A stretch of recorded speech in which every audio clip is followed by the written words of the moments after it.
اور اب مدنی خبروں کی تفصیل۔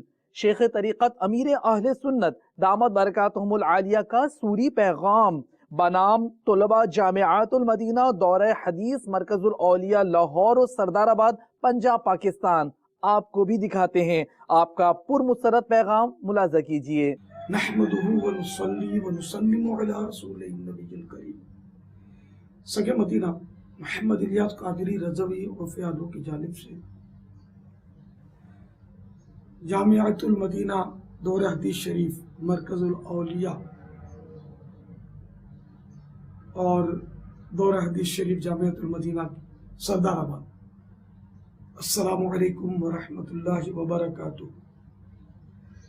ماشاءاللہ حاجی فضیل رضا جو کہ شہدائے مدنی انعامات اور داعی کفل مدینہ رکن شورا، انہوں نے آپ حضرات کے بارے میں یہ خوشخبری دی کہ ماشاءاللہ 30 اپریل کو ہونے والے 12 روزہ مدنی کورس میں مرکز الاولیاء کے جامعۃ المدینہ کے دورہ حدیث شریف کے 25، جبکہ سردار آباد کے جامعۃ المدینہ کے دورہ حدیث شریف کے 17 طلباء نے نیت کی ہے اس میں شرکت کی۔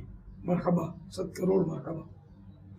اللہ تعالی آپ کو دین و دنیا کی بھلائیوں سے مالا مال فرمائے، علم دین سے آپ کا سینہ مدینہ کر دے، عالم باعمل بنائے، مفتی اسلام بنائے، مخلص مبلغ بنائے، فیضان علم علماء۔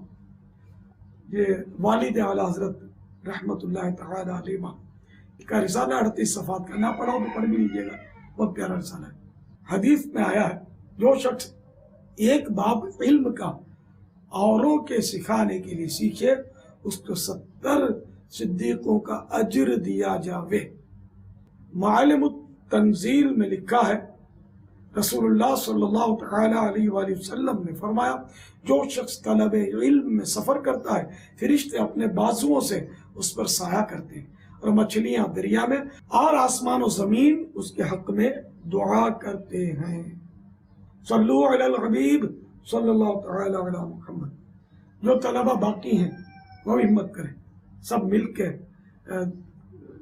ترکیب بنائیں، اور ہر طالب علم سے میری مدنی التجا ہے کہ جلدی کردار ساز 12 روزہ مدنی کورس کرنے کی سعادت حاصل کر لیں۔